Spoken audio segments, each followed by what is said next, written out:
আব্বা আম্মা যদি মুখ কালা করে, রব তখন তোমার উপরে রাগ করে।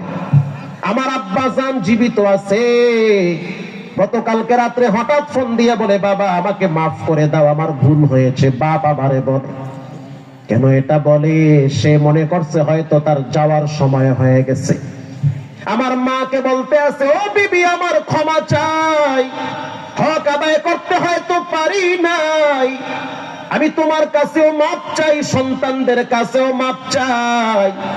আর আমারে বারবার বলে যে আমার মায়ের কবরের পাশে একটু দাঁড় করায় দাও, কারণ যখন সন্তান বুড়াও হয়ে যায় তারপরও তার মায়ের কথা মনে পড়ে। কথা বল না কা?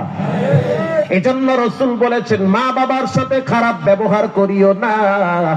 ওই জায়গায় যদি ভেজাল লাগে পুরা জিন্দেগি একা একা কান্দা লাগবে। বিয়ে করবা শান্তি নাই, শান্তি হইল বাচ্চা কাচ্চা দেখবা উল্টা পাল্টা হয়েছে, মানসিক যন্ত্রণা কেড়ে নিবে, মানসিক যন্ত্রণা বাড়তে থাকবে, শান্তির জীবন নষ্ট হয়ে যাবে।